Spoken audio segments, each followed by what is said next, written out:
So thank you all for coming. It's wonderful to see you all here this evening. I am Gwen Bird. I'm Dean of Libraries at Simon Fraser University.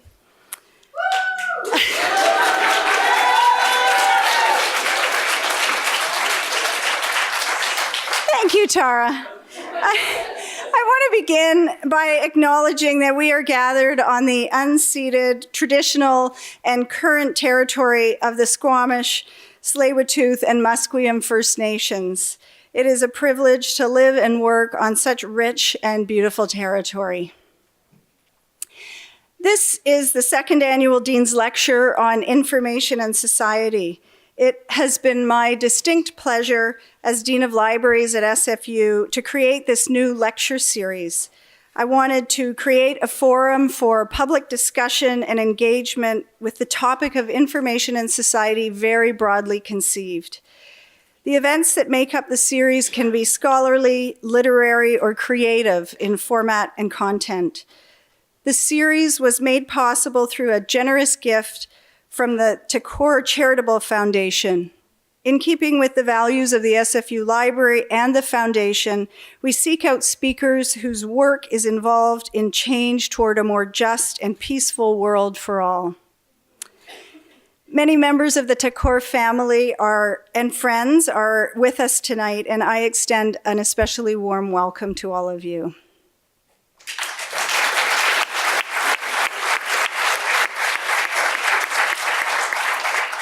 This evening, we're honored to be hosting Dean Spade to speak on the topic of pinkwashing and mainstreaming.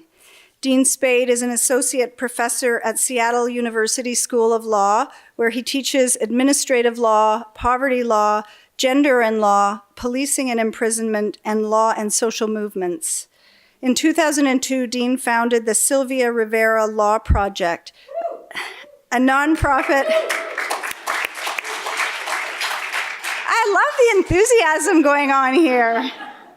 This is a nonprofit law collective that provides free legal services to transgender, intersex, and gender nonconforming people who are low income and/or people of color.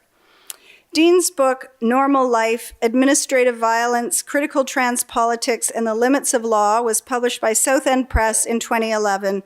A second edition with new writing was published in 2015 by Duke University Press. Bellaterra Press published a Spanish edition in 2016.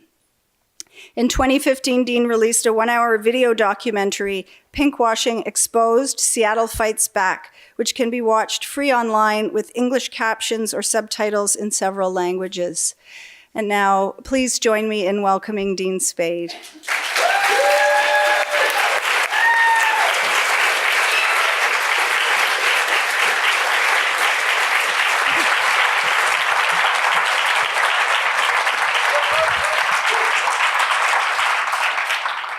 Thank you. I'm so excited to be here. Really grateful to Gwen and Baharak for the generous invitation and all of the support in getting me here and all of that. It's been a good planning process. It's felt very connective. And I'm also grateful to Gwen for acknowledging the land that we're on. And I'm hoping that we can all really keep that acknowledgement on the surface throughout the course of this whole conversation and everything all the institutions we're gonna be discussing as I take us through some slides and as we have a Q&A. Whenever I go places like this, I'm always like, so who is this Simon Fraser? And turns out he's a settler from the early 1800s. He was a fur trader and loyalist, which seems like a very Canadian type of word. I had to think that one through. I think there can be a tendency sometimes, even in conversations about pinkwashing that take place in North America, to not acknowledge the really shared technologies of settler colonialism happening here and in places like Israel and Australia and many other places where we might be talking about settler colonialism. And so I just want to kind of put that on the surface and ask us to think, like tonight we'll be talking about things like the US military, the Canadian military, the police in our cities, to think of our universities, to think of all of these spaces as colonial institutions and how that might help us understand what's going on inside them and what troubles us about them. So this is a picture of queer and trans activists gathered on the steps of Seattle City Hall. We dressed as a rainbow. I recommend this as an activity. You'll see some other pictures from that day. It really makes up for a good time. And yeah, it's really fun to like trade clothes and come up with a rainbow outfit and everything. It's really fun. People were more joyful at this protest than at many protests I go to. And I'm going to come back to why we were there on this particular day. But I want to start, I was invited to really just dig in and talk about pinkwashing. So I wanted to kind of do some storytelling about some of the sites of controversy around pinkwashing that have been happening like in my personal like realm and also in some other cities that I've been watching where I've not been involved. Just to kind of establish what I mean by that term and also kind of how it's showing up politically for queer and trans activists and our allies. So I wanted to start by telling you about this thing called the Rainbow Generations Tour, which happened in 2012. According to the organizer's website, it came through Vancouver in some way, but I don't exactly know like what that event was. I couldn't figure that out. But it was coming through Seattle in the spring of 2012. And it was a tour of LGBT activists from Israel. And it was touring West Coast cities.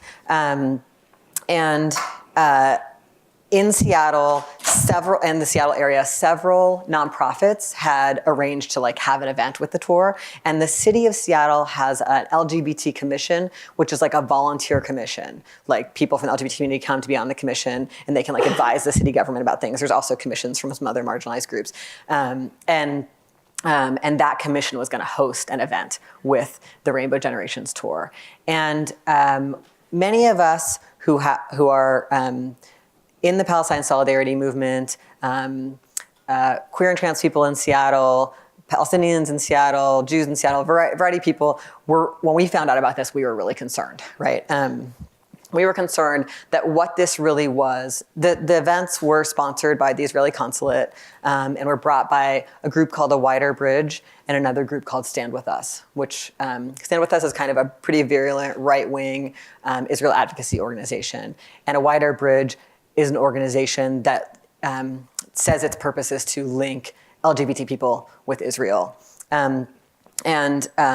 meaning primarily people in North America. And we were concerned that these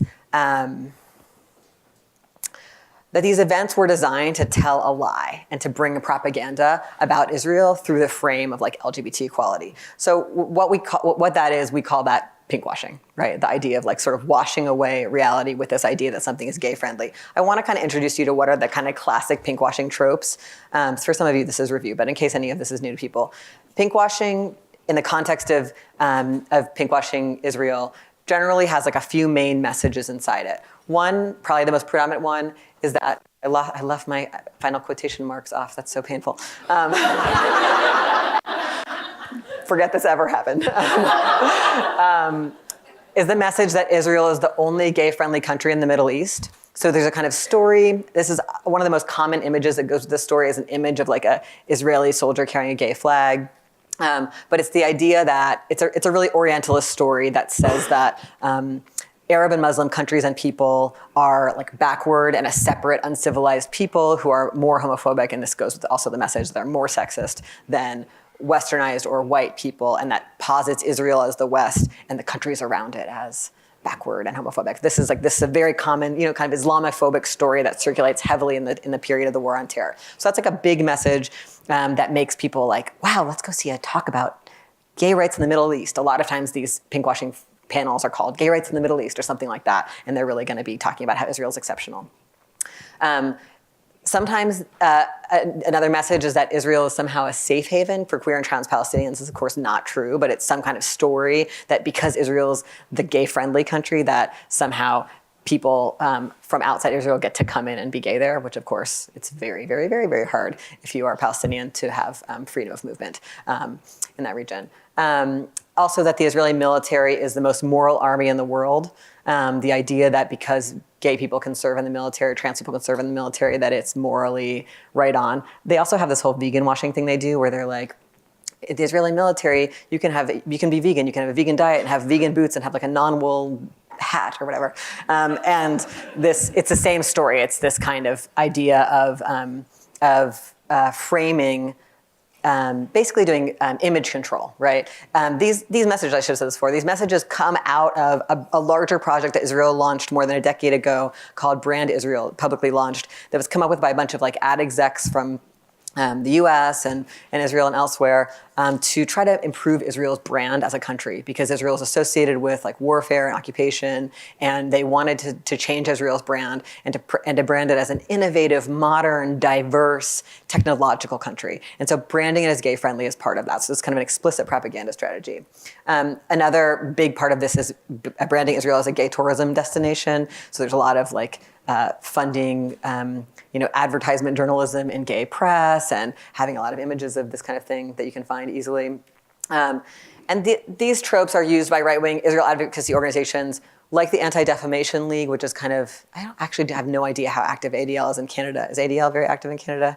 It's like the largest, it frames itself as a Jewish civil rights organization in the US, and it's very successful at having that frame. But what it actually does is things like send U.S. Law enforcement, immigration enforcement, and cops to Israel to train with the Israeli military. It's like actually a really intense Israel advocacy and pro-police organization, but it frames itself as a civil rights organization, which is tricky and causes a lot of institutions like my university and the city of Seattle to work with it closely.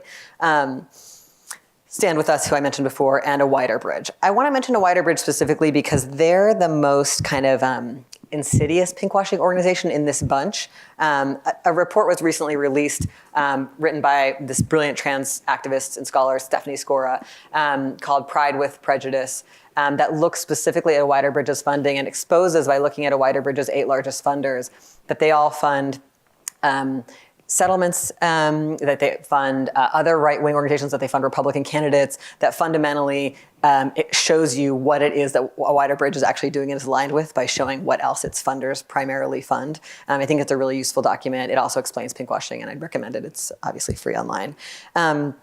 So pinkwashing activities, often funded by the Israeli government, include films and film festivals. The Israeli government will fund films. So a lot of times those films have the pinkwashing tropes in them, like they depict gay Palestinians finding freedom in Israel and things like that. Panels like the ones on the Rainbow Generations tour, dance performances, drag shows, and art events, receptions, tourism marketing, and parties. Like these are kind of typical pinkwashing activities that you see around if you're trying to learn how to spot them. So these are some you'll see, which I hope you are.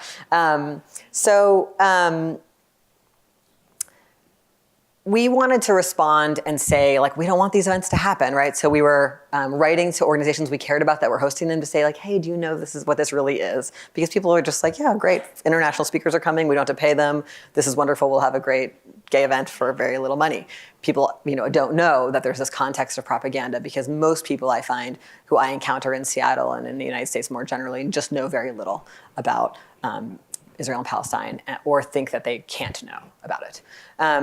And so we were contacting different organizations, and one part of that was contacting this LGBT commission of the city of Seattle, because it felt particularly important, because we are like literally constituents of that commission.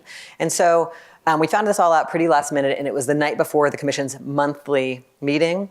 A group of people went to the monthly meeting of the commission and told them what it really was. And the commission, I think, was particularly moved by the testimony of Palestinian queer Seattleites. Part of what I think was happening was the commission was realizing kind of the typical thing that happens in general with queer and trans people of color, where they get erased from a conversation and get asked to leave their full identities at the door. And the people who testified were really compelling in exposing how this event erased their existence and pushed them out of queer space. And the commission, it was like people were in tears, the commissioners included. It was a very moving conversation. And the commission canceled the event, even though it was supposed to happen the next day. So it was really wild, because it's like, when you do the kind of very, marginalized, transformative work that all of these activists are doing, you don't get a lot of wins, and you get a lot of people like not willing to listen, And so it was really moving, and they canceled, and then there was like a giant mammoth backlash. There was a city council hearing about it. The level of backlash to all of us who were involved, we all got like tons of hate mail and death threats and all things that typically happen whenever you speak publicly against the politics of the Israeli government. And a lot of those death threats and hate mail were deeply homophobic, and to those of us who are Jewish, deeply anti-Semitic. There's a lot of ironies in this. Consistency is not something the right feels the need to have at all.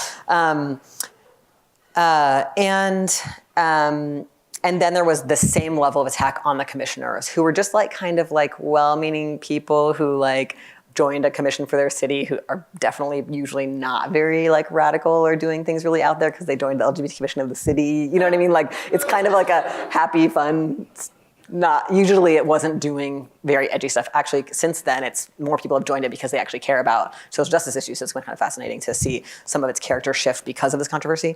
But anyway, those people were like brought before the city council and berated, and they apologized, which was wild. But ultimately, we still felt that it was a victory because it really mobilized a conversation about what pinkwashing is in Seattle, and it caused the formation of our Queers Against Israeli Apartheid chapter, and it brought a lot of people together to say this is a consistent type of propaganda that we want to stand against together. So it was a mobilizing moment, and that also forced the conversation into the media. Granted, a lot of that media was like very anti-us, but we thought it was pretty meaningful. So we made a movie about the story. This is an image from the movie. This image is made by the artist, Jewish trans artist Micah Bazant. This image tried to capture something we were talking about in the movie, a concept a lot of people use in the discussion about the colonization of Palestine, the concept of normalization. The idea that the fantasy of this event was that you could have a conversation up there about gay rights that just ignores, the gay rights in Israel just ignores the context of what actually else is happening in Israel. And in the conversation about what the commission had done wrong, it was like they politicized this. They made this about Palestinians. We were just trying to talk about gay rights. Like this idea that you could separate the Israeli military's policies, the Israeli policies around marriage from the context of settler colonialism, like that fantasy or that mythology, that we can have that separately. I think this idea of normalization is really useful for all of us. What other conversations are we having that normalize the existence of widespread racist policing, that normalize the existence of settler colonialism on native lands in North America, right? Like how I find that this image and that idea very helpful for introducing that idea. So we made this movie that Gwen mentioned that people can watch free online, that you can screen anywhere you want, because we realized that actually we need a lot more help learning how to read this propaganda.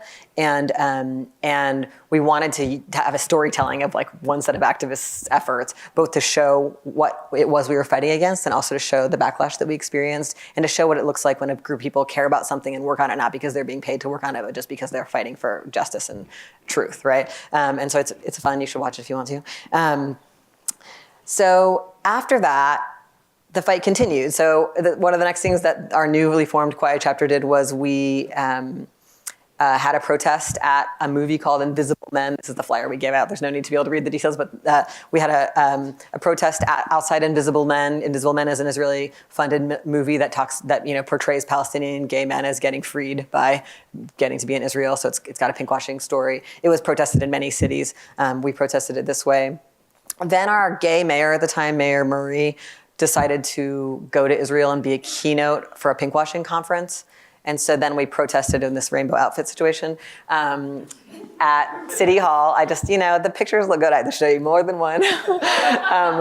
So we protested at City Hall wearing our amazing rainbow outfits. I love this one because it looks like we're having so much fun. We were. The umbrellas really took it to the next level. The next thing we protested was this guy came to town. He's the highest ranking trans officer in the Israeli military. And I think his job is basically just to go around North America and Europe and be a trans officer in the Israeli military and show people how the Israeli military is not transphobic. That's called propaganda. This is our protest outside. I love it. Look at how happy people are fighting back and loving each other. Then Mayor Murray got an Israel Advocacy Award from Stand With Us. So this is our protest outside that. So a lot of things have gone on. And then we had like endless fights about whether or not we could screen. We wanted to screen the movie at City Hall, which of course is, a good ask. And then we got knocked down several times. We'd try again. There'd be new commissioners. All the entire Zionist apparatus would show up to fight us on this like dinky thing about this little movie in this little City Hall. But just all the time, just keep going. In 2016, another sort of hotspot of this fight emerged. a lot of these fights had typically been in cities. There'd been battles in Seattle and Vancouver and Toronto and New York and various cities about particular dramas. But in 2016, it became the Creating Change Conference, which is like the largest gay activism conference in the US that's like 35 years old or something, had a big controversy about it because a Wider Bridge, the group I was talking about earlier, was going to have an event there. And so there was a big protest about, there was like a lot of pushback about that. The conference canceled their event. Then they got a lot of Zionist pushback, and then they reinstated it. And then there was a march inside the conference, through the conference, that was predominantly queer and trans people of color. It was really powerful, and as you can imagine, it was portrayed in the press that these were like dangerous activists. All these racist tropes were used. But it was a really powerful moment. This is one of the images that was also made for that. You know, it's the CC16 means Creating Change, 2016. That has continued, Creating Change. Then, has kind of more entered the pockets of the Zionists since then. They've had more Zionist programming. They've not let. We've all submitted lots and lots of workshops, and they've rejected us all. They've sort of taken us aside. So we continue to protest. That happened again this year at Creating Change. If you're interested in that, following that battle, you can go to the Cancel Pinkwashing website. But this is also happening in other cities. Maybe some of you are aware that the big gay film festival in San Francisco, Frameline, has Israeli consulate or Israeli funding of some kind. So there's been a fight against that. I love it when people fix the billboards, and this is a good one. This is also a image that I'm sorry is a little bit blurry from a protest against the Frameline Festival. In San Francisco. I pulled up a couple things from Vancouver. Here's 2012, queers protesting against the Vancouver Queer Film Festival. And here's something, I think from 2013 or 2014, where Queers Against Israeli Apartheid was kind of commenting on this pro-Israel ad for the Queer Film Festival here. This is also a picture. Some of us went to Porto Alegre in 2013, I think, it might have been 2012, for the World Social Forum Free Palestine, and there was a anti-pinkwashing contingent that we were people from 7 countries who were doing anti-pinkwashing work, and so this is a picture that includes the Vancouver chapter banner that is like gorgeous lame or something. There's a whole controversy in Toronto where Queers Against Israeli Apartheid was banned from the Toronto Pride parade, and I think the words Israeli apartheid were specifically banned. So this is pushback against that. Such a beautiful intervention. This is a sticker made by Queers Against Israeli Apartheid in New York. They've fought a lot of controversies, but one of them was about, at one point, the LGBT Center there banned events related to opposing Israeli apartheid or addressing Israeli governmental policies. So I guess one of the questions that I'm thinking about always is like, how did we get here? Like, how did we get this weird thing where like gay politics is like and trans politics sometimes is like a mask for like brutal occupation, violence, colonialism? Like, what's that about? I think that's about liberal inclusion gay politics. What I mean by that is that, to make it super rough and messy, but I see kind of 2 strains of queer and trans politics emerging out of the period of the 1960s and 70s, where there was, really significant revolutionary politics in the United States against racism, against colonialism, against sexism. As the 80s and 90s emerge, so in that period, you have figures like Sylvia Rivera and Marsha P. Johnson and, so many different left, queer, and trans groups that are in solidarity with people in Latin America facing US interventions, that are doing so much kind of like internationalist, anti-racist, anti-police, deep work. And then you get in the 80s and 90s the emergence of like a white gay gay rights apparatus that does a lot of hard things, like it says trans people are too disgusting, we have to keep them out. It really centers a white gay politics. It becomes what we call single issue politics, where it's like, we'll back this candidate even if they're anti-abortion and even if they're terribly racist because they're good on gay. You know, you got all of these, we've critiqued this a lot, but it also, it banks in on this liberal inclusion strategy, which says what we want is to be able to be included in the existing apparatuses of violence and maldistribution. Whereas the revolutionary or transformative politics said, we want to get rid of those and have a different way of living and being together, right? That is, gets rid of white supremacy, gets rid of colonialism, gets rid of heteropatriarchy, right? Gets rid of ableism. So that investment was in a couple key issues. Hate crime laws, the idea that we would expand prosecutorial and policing power to save us from homophobes. And so literally like giving, adding more penalties to people if you can prove they targeted me because I'm trans or gay. And giving literally more money to law enforcement as an idea that would help, which of course only makes sense to people who don't live in communities terrorized by law enforcement. And that also includes like getting LGBT cops or getting LGBT liaisons to the police, all of this stuff that suggests the police as an answer, which of course only makes sense to the elite.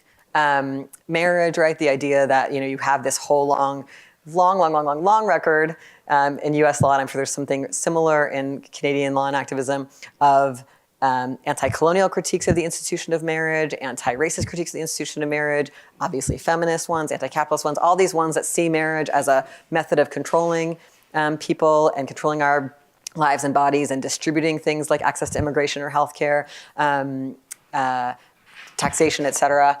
And so you have all these people trying to make marriage less important. You have all these feminist interventions to make it easier to get out of marriages, to free women from marriage. And then you have this like new, wonderful embrace of marriage by what I would consider gay conservatives, who make us all believe that marriage is like a space of like love and dignity, as opposed to a site of social control and violence, right?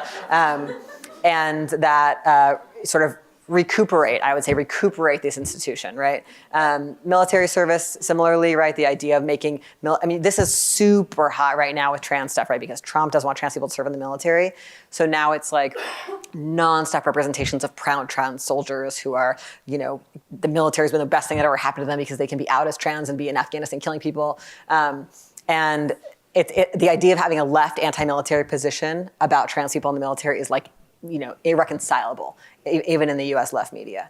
And then anti-discrimination laws, right? These are the fantasy that that the economy would be fair if we passed a law that said you can't fire me or not hire me for being trans, even though we all know those laws have been in place for decades and decades around race and disability and gender, and that racial and disability and gender wealth divides and income divides have only grown during that time. So clearly, making racism or transphobia or whatever illegal doesn't work, right? It's just a kind of like PR move for an exploitative economy. So another way that I think about this problem, especially right now, living as we do in the moment of like the mainstreaming of trans stuff, trans lives, representation of trans people. I have as my example, Caitlin. She, what you're learning here is that if you're like a white, skinny, beautiful, wealthy, conservative woman, you could be an okay trans person to be on the cover of Vanity Fair, the kind of, right? So what mainstreaming does is it gives new forms of visibility to something that we've been told is invisible or ugly, but those really generate like conditional acceptance. It's not for all trans people, it's for some trans people, right? I saw this a lot. I don't know how much this circulated here, but during like the kind of intense period of the bathroom bills in the US and like the debates about that, there'd be these memes that would go around on social media that would have like a picture of like a passing white trans man who you're supposed to see as like a student. And you're like, you wouldn't want him to have to go to the women's bathroom, would you? But it's like, that's not the people who get mainly harassed in the bathroom, right? It's people of color, people with disabilities, it's homeless people. Like there's kind of idea of who's the safe, fine, acceptable version of a person, who's the person who deserves rights. All of this gets generated in these mainstreaming moments. And then you get what I would call recuperative reform proposals, kind of like the things I mentioned earlier. Reform proposals that actually recuperate the very institutions that movements have been targeting, like recuperate their images, but don't actually do anything for the people harmed, right? The people on the bottom have very little or nothing to benefit from that and may actually, their lives may actually get worse, for example, by the expansion of policing. And then you often have backlash that comes with those recuperative reform proposals, and that backlash, again, is gonna harm the people who are on the bottom. So when you stir the pot of homophobia or transphobia, the people who are in foster care are gonna feel it the worst. People who are dealing with a parole officer, people who have who are under the most control of somebody who can really hurt them, right? We can talk about that in detail more if you want. And in general, these processes, I would say, have a net benefit to dominant systems. Another way I sometimes think about this is like, mainstreaming is when people change their mind about what they think they're doing, but things don't really change for the people targeted. So for example, in the United States, if you were to like poll people in the 1940s or 50s, if you'd poll white people, they'd be like, we don't like black people, we don't want them to be in our schools, we don't want to share water fountains, they would be explicit about that. And if you'd poll them today, they would say, oh no, I'm not racist, I love everybody, I don't see color, or whatever they would say, right? But the actual conditions for black people in the United States in that period in many ways harshened because we had a extreme expansion of our criminal punishment system, which primarily targets black people, right? We've had a growing racial wealth divide. So the question of whether or not who benefited from people's changed perceptions about how things are versus material conditions. So some examples of mainstreaming elsewhere besides in Israel-Palestine politics. NYPD, arguably one of the most famous perpetrators of anti-queer and trans violence in the world, right? One of the most well-documented, right? They've got a gay cop car. A lot of cities have this now. I think you guys might have this campaign too. It's like, I should have told you to pull out your barf bag before I started these slides. Right, this I believe was started in Seattle. You have us to thank for this nightmare. Seattle started this because our police department was under investigation by the Department of Justice because of the killing of a man named John Williams, who was an indigenous wood carver, and other extreme violence the Seattle Police Department was up to. And so this is a PR strategy, right? And the lie of this sticker here, I'm sure as it is there, is like, put this on the door and it means that if you're being chased around by an anti-LGBT attacker, come in here and we'll call the cops for you. This entire fantasy about how violence works is what the police state relies on. The idea that violence primarily happens between strangers when actually violence primarily happens between people who know each other well. The more intimate you are, the more likely that person is the source of violence. So having a kind of standing police force is based on this fantasy about how violence works. And that fantasy is really represented on TV. Like I saw this woman do a presentation about how like 90% of sexual assault on TV happens outside. Real life, more than 90% of it happens inside. So the idea, when you have when you perpetrate a misunderstanding about violence and safety, you can perpetrate the idea that the police make us safe, right? Of course, most queer and trans people I know are very afraid of the police and that would not be their first place to go. And I wonder if this campaign actually is a co-optation of the campaign put together by the New York City organization, the Audre Lorde Project, for many, many years before this, where they were going around to local businesses, dry cleaners, bodegas, like whatever was in this neighborhood in Brooklyn where they were working, and they were saying, there's a lot of anti-LGBT harassment here, and there's also a lot of police harassment. Can people come in here, and will you not call the police? So they were making safer retreat spaces for queer and trans people away from the police and potential harassers, right? And this is, of course, like a strange turn of that.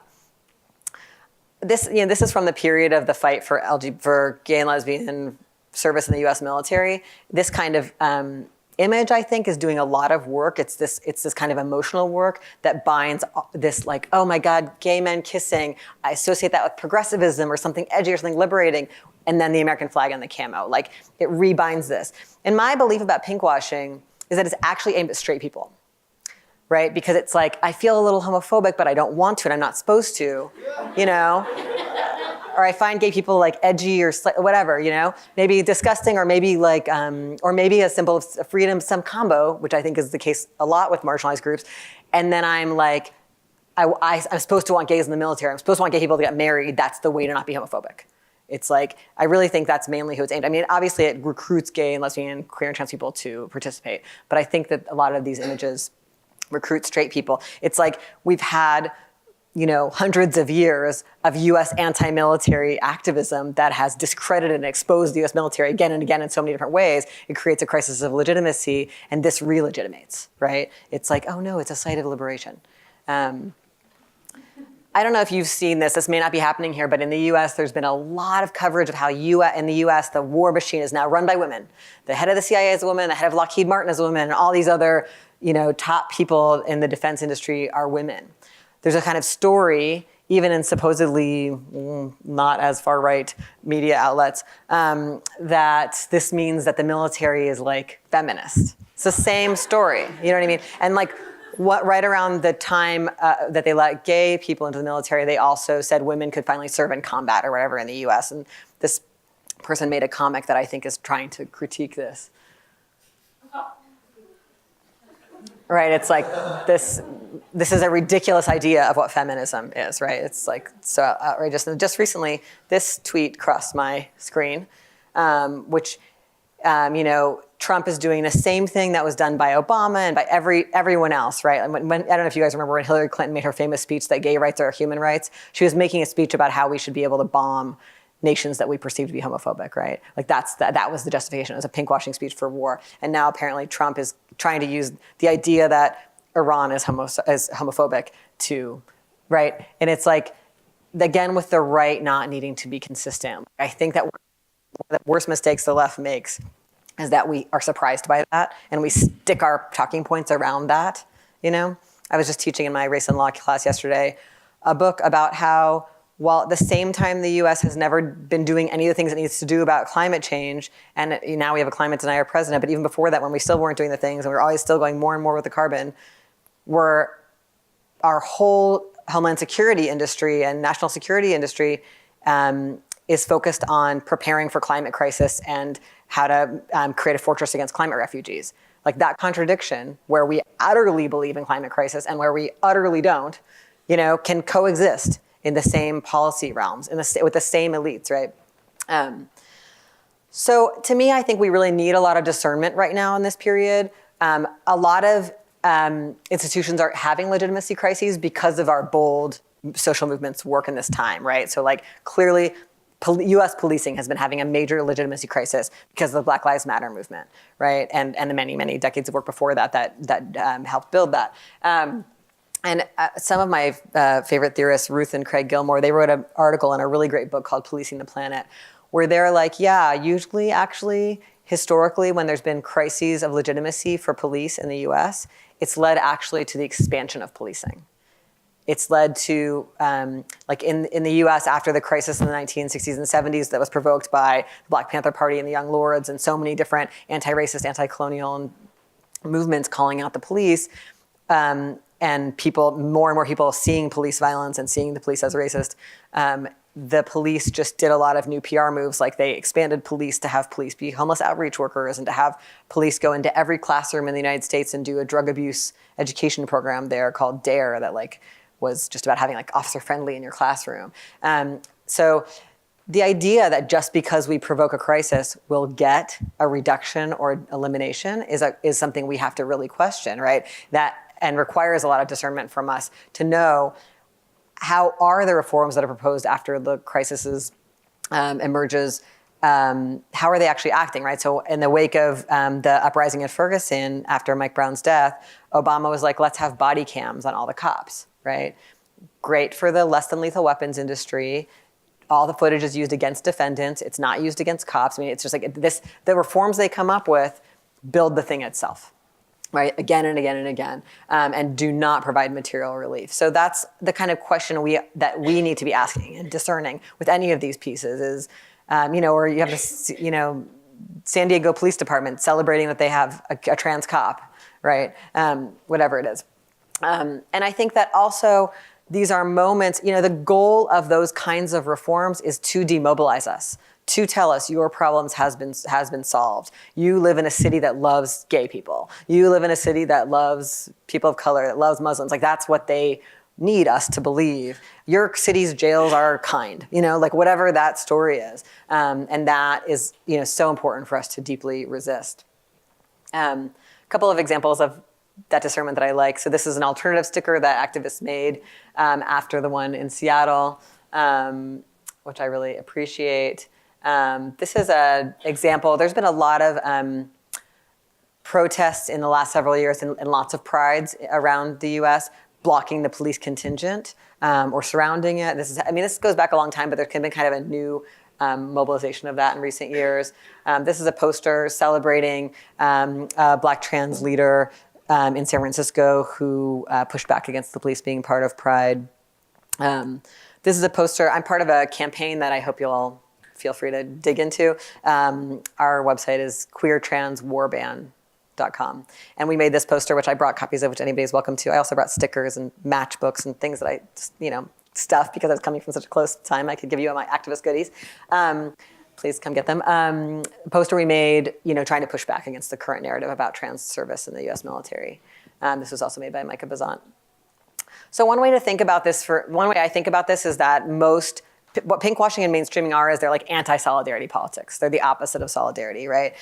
One part of that makes that possible is the story of nonprofitization that has emerged since the resistant movements in the 60s and 70s. Like since that time, during that time, the bulk of the organizations that were pushing for change were volunteer-based organizations where most people were just doing this as part of their lives. Then you get, at least in the US, a huge crackdown on all those organizations that are pushing for deep and meaningful change. You get what Dylan Rodriguez calls like the carrot and the stick. The stick was like FBI surveillance of all those organizations, imprisonment of those leaders, many of whom are still imprisoned, assassination of people like Fred Hampton and many other leaders of Black freedom movement. And you get a carrot, which is like, you'll get money, usually from private foundations, if you do strategies that are not disruptive.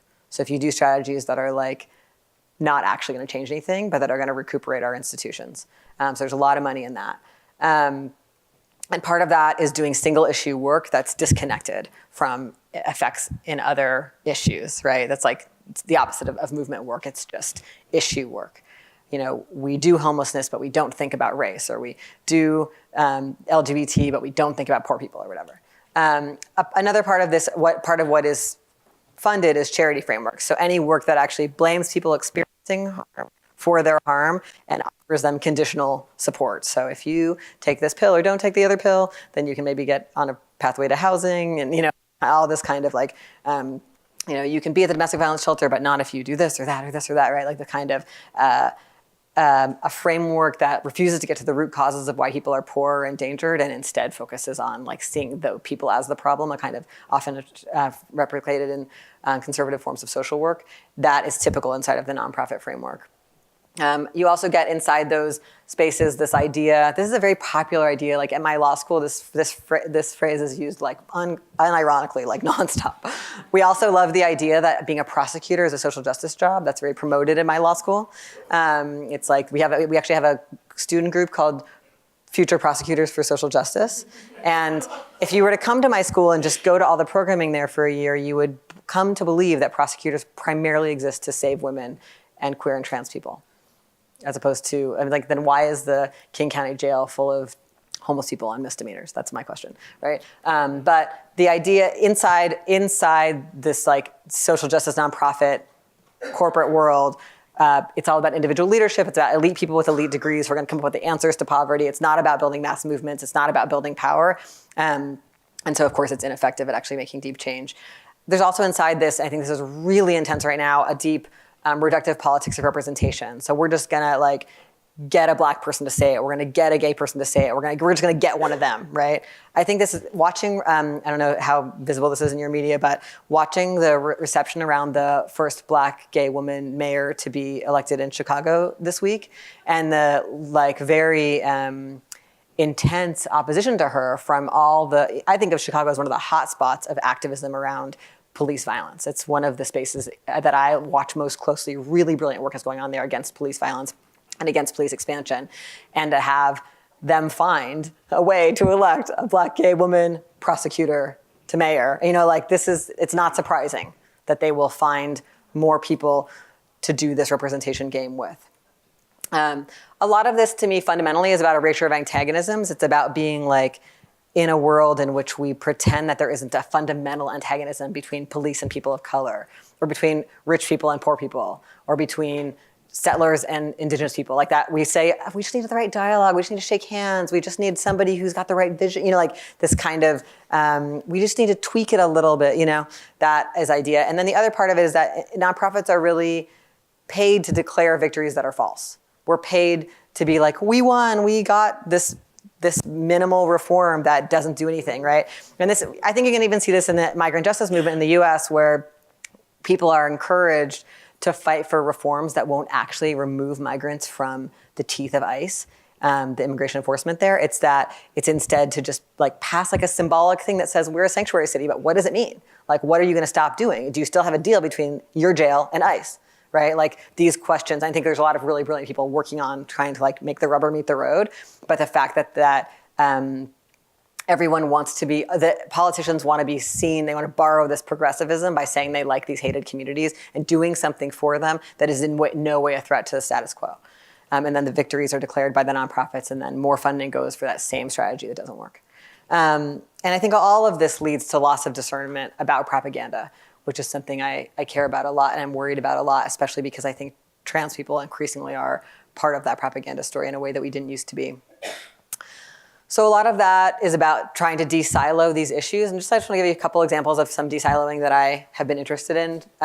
The Black Lives Matter policy platform that came out a few years ago, they explicitly included Palestine solidarity in it. And they took a lot of heat from Zionists for that. And that very brave move is very smart, right, in terms of strengthening our movements. And there's also been a lot of, delegations of people from that movement to Palestine to strategize together. There's been a lot of back and forth solidarity. And I think that is very smart. Mi Gente is a newish Latinx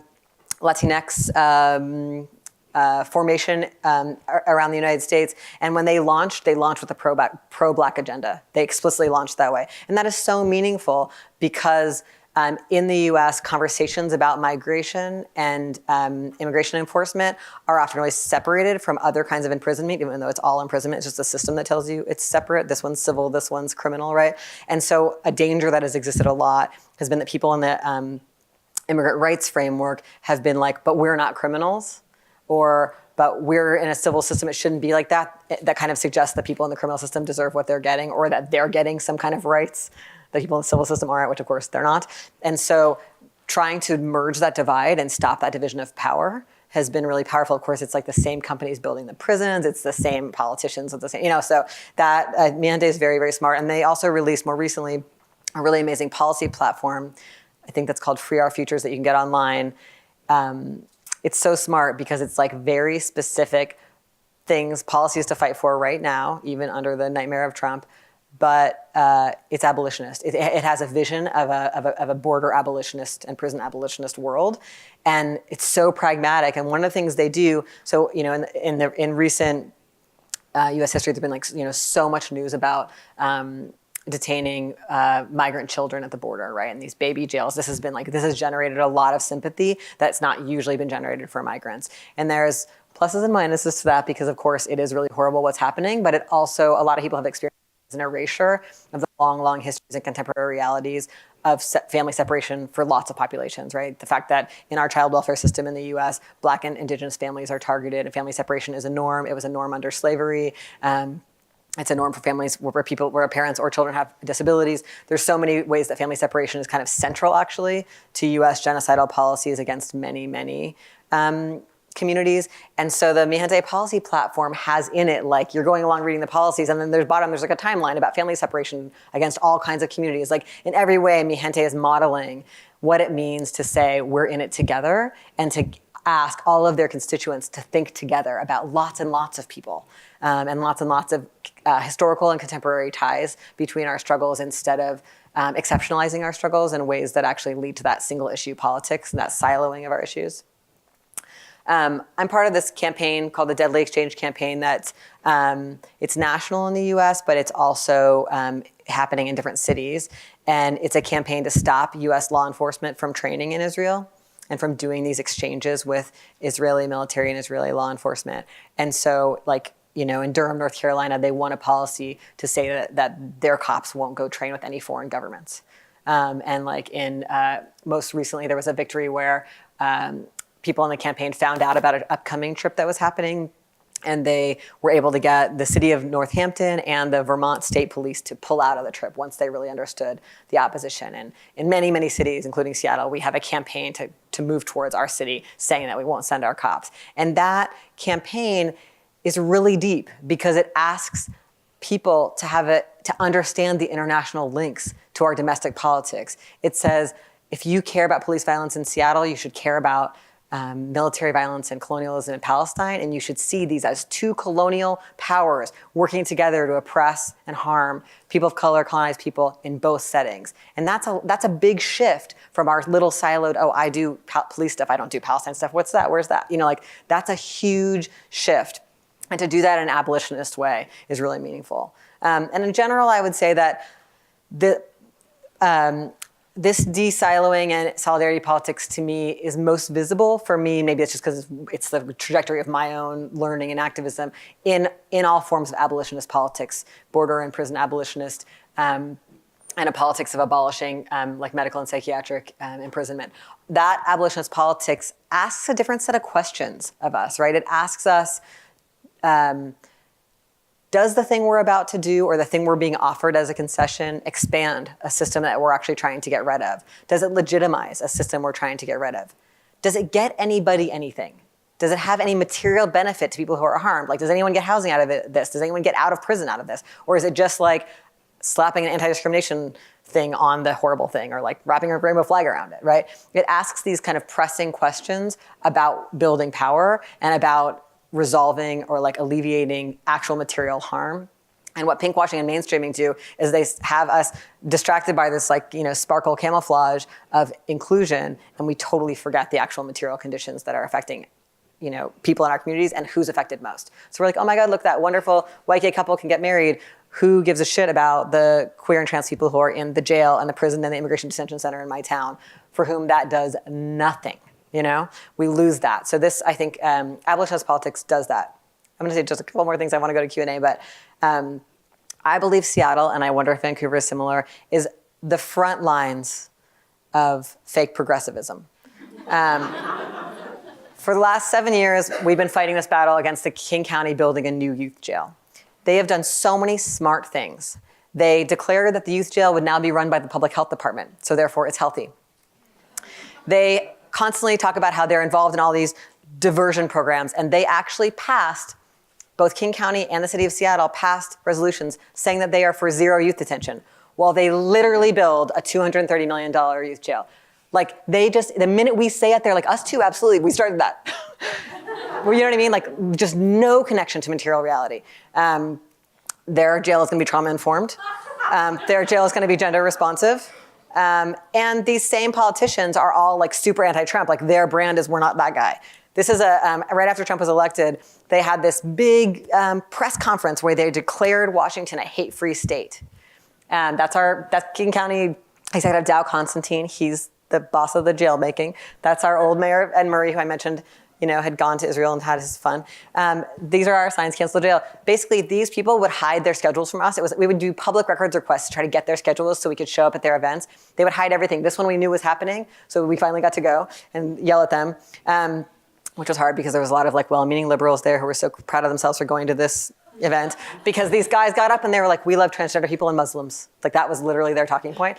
They're declaring Washington a hate-free state. Meanwhile, they're still working with ICE. They're still building the jail. They're still working with developers to make it impossible for people to live in Seattle. Like, just no concern about the contradiction. This is a really fun poster that we pasted all around, trying to fight actually a prior jail project.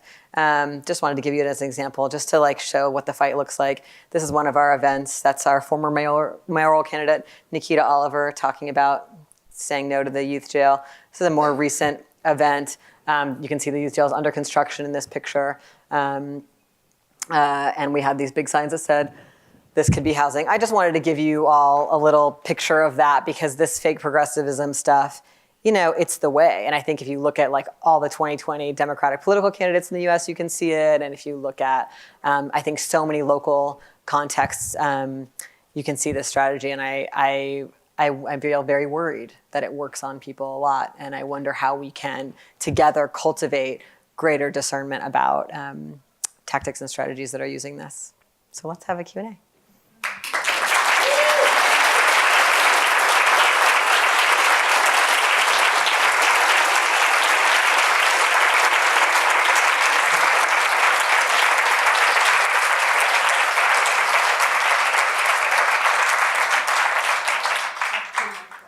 Yes, great. There's mic runners. If you want the mic, raise your hand or somehow let people know.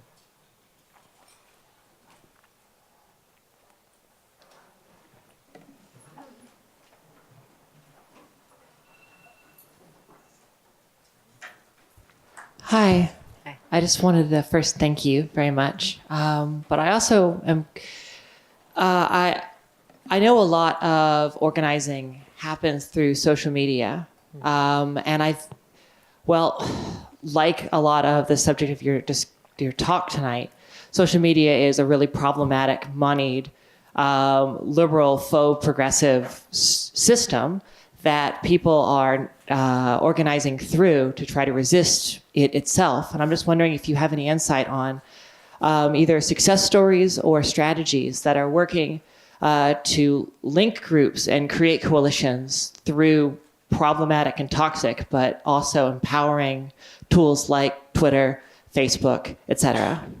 Yeah, I feel really troubled by this exact thing for a number of reasons. I mean, one is just like, yeah, these are the very institutions that are like destroying the cities that everybody I know lives in, because they're coming in and they're getting all these tax breaks and they're ruining the housing market. And I mean, it's really, really concerning. And Facebook works closely with the Israeli government. There's been instances in which people have been being harmed by the police and live Facebooking it, and Facebook like turns it off on behalf of the police. I mean, they 100% are in the wrong camp on every level. And in the U.S., this may be true here, every police department contracts with a private company that uses Facebook as a giant database for finding suspects. And so they do, I mean, Facebook is the biggest source of information about humans on Earth. And so it's used for law enforcement in a very explicit way. I'm very concerned about it. And I wonder what it would take to have there be an organized boycott of Facebook, because I think that that's what we actually need, and Twitter and all the things, and I think they're very smart at the ways in which that hasn't happened yet. Has probably been because of their very concerted efforts. And at the same time, I don't want to deny that for some people, and especially like earlier in the trans movement and for rural people and people with disabilities, and for a lot of people, the internet has been a wonderful way that we've been able to come together, and has broken a lot of isolation. Although I don't think that has to be any particular platform to work, and I think that's a question. My bigger concern, even than those, I mean, those are horrible things. And also, we are always doing our activism inside the context of the nightmare we currently live in. And those contradictions are there. Like we're all in this room using this electricity and wearing these clothes and eating these foods and all the things. But I'm really concerned about how it's changing us. One of the things that I notice when I read about the 1960s and 70s and a period of greater upheaval and greater organized resistance is that people were in groups. People were in live groups. And I think that people need to be, as much as possible, in live groups, not for pay, in order to be mobilized to do stuff and find solidarity and learn things outside themselves and grow their politics beyond whatever first got them in. And that when I engage with, especially my students and young people, they just are only comfortable doing things through screens. And I also think that the screen is demobilizing. Like after the election of Donald Trump, the ACLU was putting out all this stuff on its social media, on its website, being like, we're going to sue him and give us money and click here if you support the Constitution. And all of that stuff, to me, deflects people from doing it. People are scared and angry for good reason. And instead, they do these very minimal activities online that they've been told are effective. Like we are being told so much by those companies and by the media in general that social media is where we should organize, that people think they've done something and they haven't necessarily gotten help with their frustration and fear. They haven't connected with other people to deal with the bad news together, which I think actually matters. And they haven't moved towards like the kinds of learning and then action that you get to do when you like have to deal with other people. And I think we're getting like de-skilled socially. Like my students are very scared to go to live meetings of things about things they care about, even if they really care about. And even if I'm like, I'll go with you or whatever, like there's like a level of like real fear about other people, and being in spaces with lots of people who are different from each other, which is like a huge human skill. And I think about this too, because I'm thinking a lot about collapse and a lot about disaster. I just came back from speaking with students at the University of Puerto Rico and engaging with people there who lived through that disaster that is essentially a collapse. And what we actually need is like each other. Like the stuff, like the system doesn't show up. It's true in the fires in California. I don't know. I'd be curious to know if that's true in the fires in BC and how you all see emergency response here. But in the United States, emergency response does not show up. And when it does show up, it only wants people who are rich and had an address already and who fit all their marks, right? And everybody else is left. And it doesn't show up for a really long time. And during that time, we just have each other. It's just like, I know you live down the hall from me and you can't get to the bottom because the elevator's not working because the lights are out and you can't use the stairs. And I know that about you, and that's why you get to have water from, we have to be doing this live engagement, connecting with each other to get by in all the different kinds of disasters that are happening right now. And the disasters we've been dealing with forever. So I'm worried about, I think of capitalism as like this creep. It just creeps into different parts of our lives. And now it is mediating the idea of friendship. And friendship is the most, in my opinion, radical relationship we can have. Like friendship is is really where we get challenged and where we're often more willing to hear the challenge or step up to it and influence each other and, change our ethics and learn something, and to have them take that. All the research, people are lonelier than ever. They're unhappier than ever. I'm very worried about that, and I'm wondering what it takes for us to stimulate live groups. And like when I go to campuses now, people are like, yeah, no one comes to the gay group on campus anymore. They won't come to our dance, or nobody comes to the meeting. Like I'm just hearing people say that people are divesting from those social needs, and that they think they can get it done through the internet. They're like, well, I still have my friends from high school. I have these friends on the internet, or these other people like me, or I can climb this hierarchy in some internet world. Instead of like, oh shit, I got to college and I have to find some friends here. I guess I have to go to this weird event. That actually is a good kind of pressure for getting to try new things and learn. That's what I'm hearing a lot from undergraduates that I engage with. So yeah, this is all my panic. Not helpful, but please hang out together is like my message. Yeah.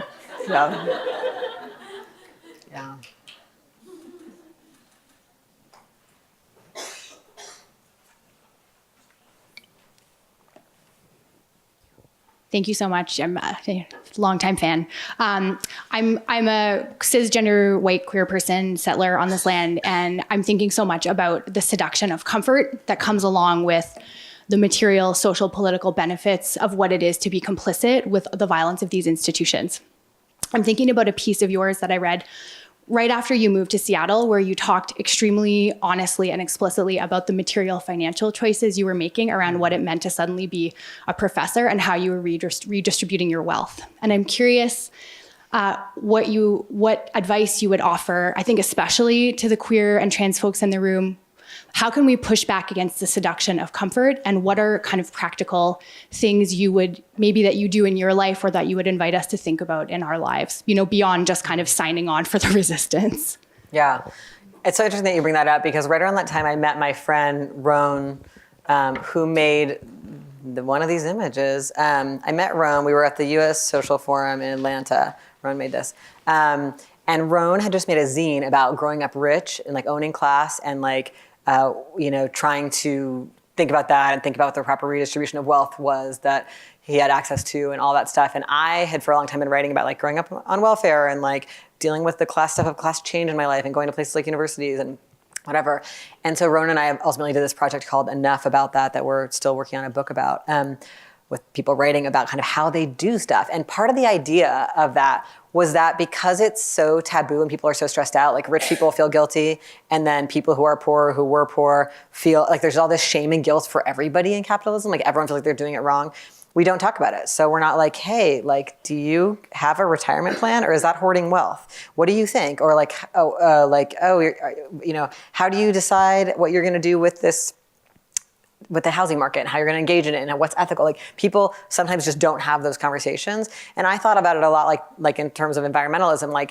I'm willing to talk to you about why I ride a bike and don't have a car, and you can tell me about why you compost and how. And then it doesn't mean I have to do exactly what you do, or you have to do exactly what I do, but we might influence each other, and we might find out there's another way to do something, or we might kind of feel a little social pressure to try it, and that might be good, right? It might be oh yeah, I'm not going to shop at blah, blah, blah, or whatever, And I think that we need that. I think this is very much a social process.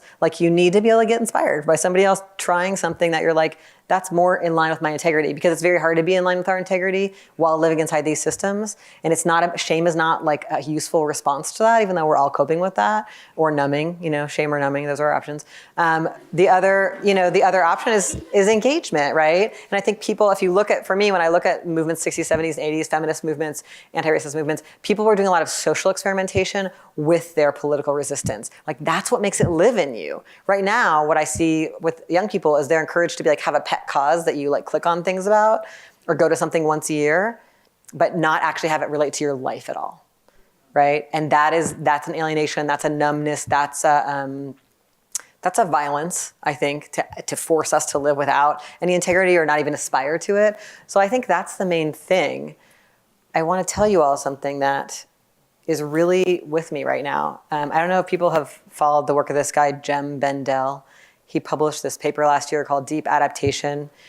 He's like he was like in like green business. He was like a university professor of like green business and sustainability. And basically he published this paper where he was like, he's basically exposing that the NGOs and world climate leaders we look to for answers are, they're incentivized to give us better news than is real. And that actually we are headed to a collapse much sooner than we all are allowed to think. I'm sorry, this is like a really heavy thing to share with you. It's really heavy for me right now. And it's really reflecting for me on these. I recommend looking up his stuff, Jem, like Jem, Bendell. And in many ways, he's talking to a Northern Hemisphere audience.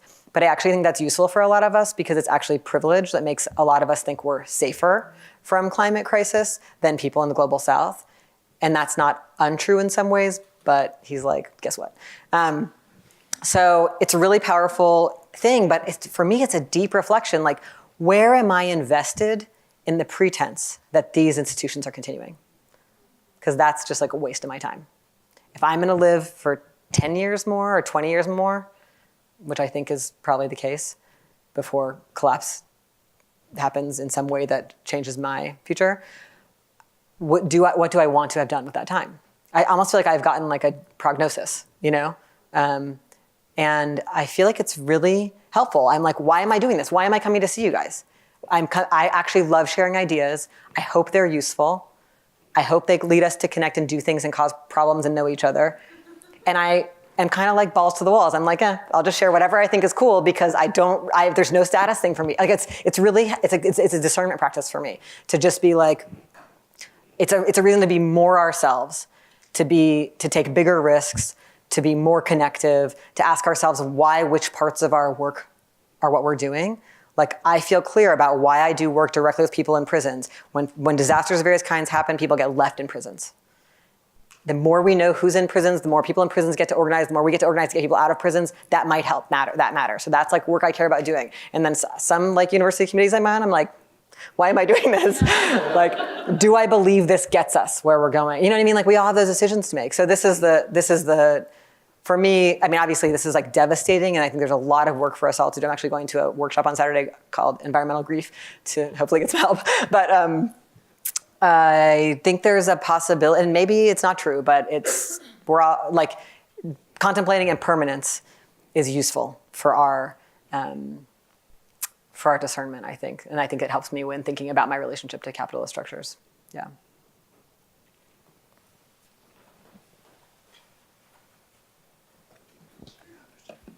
Hello again. Hey, Dean. What's up? Hi. I'm Tammy Starlight. I'm a member of Coalition Against Trans Antagonism. And we've got a few representatives here, so watch out. I'd like to acknowledge the territory that we're on, the unceded and occupied Coast Salish territory, the Squamish, the Musqueam, and the Tsleil-Waututh nations. And I'm from Treaty 1 territory, way over on the frozen prairies that are now thawing. One of the things is interesting because I had the luck of going down to Tacoma and seeing you speak, and I was just like, I think my brain finally is down to a simmer after listening to what you said. And I appreciate some more infographics to help me be more inspired. I think one of the things, I think it's, I don't know, I had these other things to say, but I think up here in the other white colonial territory called Vancouver, Captain Vancouver, so one of the things that came up, I wrote it down because I tend to ramble and to talk about things that I didn't think I would say. But one of the things that it's been bugging me for a really, really, really long time. And that is people who are connected to I don't know, moderate to large size institutions like SFU, like a giant nonprofit. I like to think that maybe America invented the nonprofit industrial complex.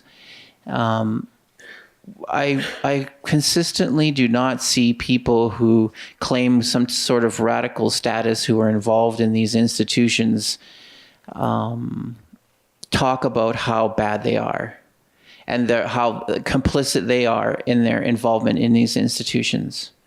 I find it a mind boggler because I actually see, I've been around for a while and I've noticed that people do talk a pretty good radical talk, but then, they're benefiting from a lot of things and just it's not even mentioned, let alone like actual intersectionality.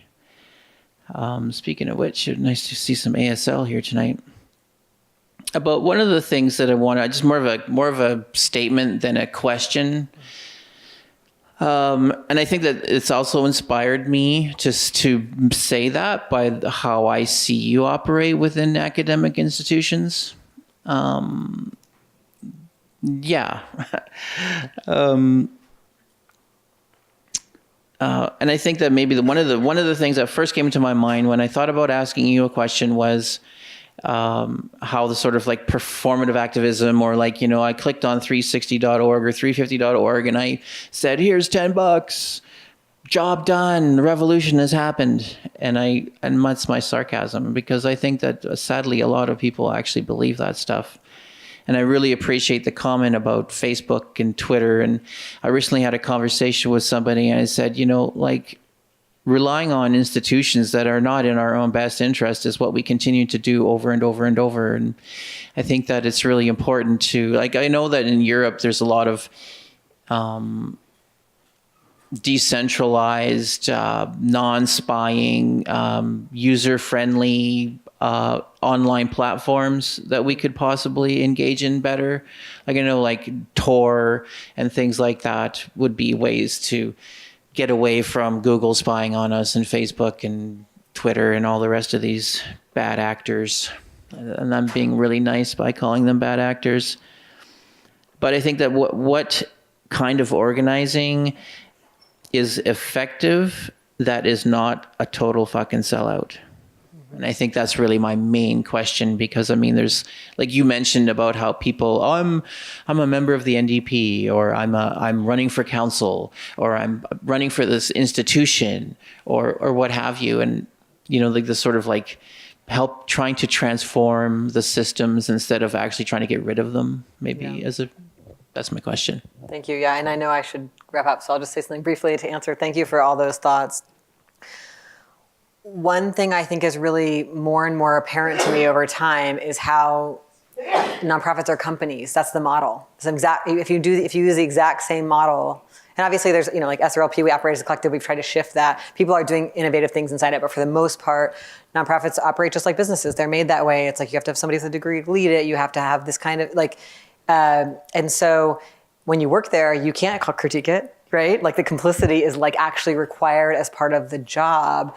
And volunteer-based groups are not like that. If we're in a volunteer-based group together and you're making a decision that I don't like, I can be like, hey, no, I don't think that's going to work for some people in our community, or that's why this is a bad move. And we can actually have it out, even if we also have power differences in our, it's not that there's nothing mediating that in our group, but it's not the same as if you're my boss or I'm your boss and your paycheck relies on it. And I just think that that's really real. I was reading this book called Before AIDS that I really recommend. It's a book by a historian about what gay health looked like in some of the major cities in the US before AIDS, and about the efforts to create these volunteer-based clinics in LA and Chicago and New York and Boston.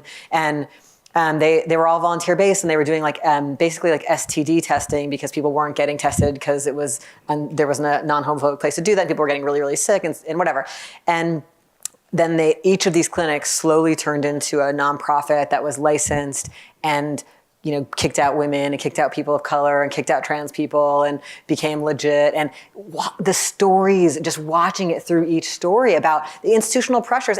All these people love gay people and are wonderful people, but the institutional pressures forced all these actors to do these things in the same way I think happens a lot with pinkwashing. And so to me, it's really meaningful for us to study those drivers and those incentives and ask, how do we produce organizing that has the capacity to resist that? And what do we have to have in place? What kinds of cautious relationships to money? What kinds of cautious relationships to media and law?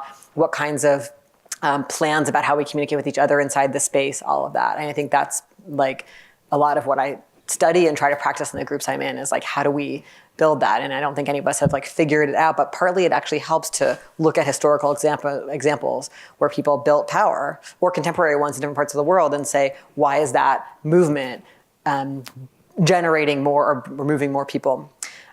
We have to go, but I really want to encourage you all to come get this free stuff. I brought you here from Seattle.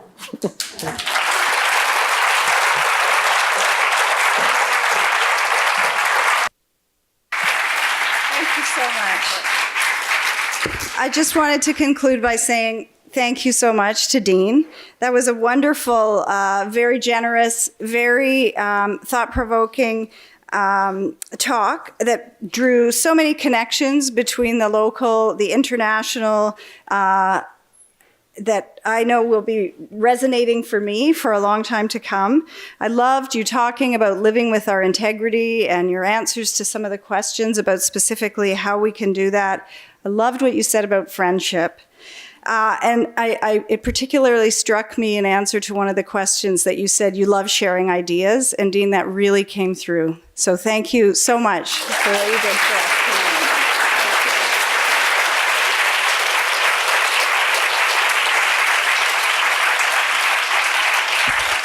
I would also like to offer my sincere thanks to Baharak Yousefi, Head of Library Communications.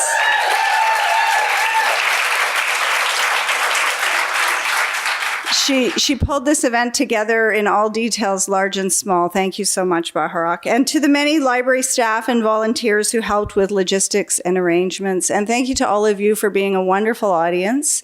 And thank you for joining us. Enjoy the rest of your evening.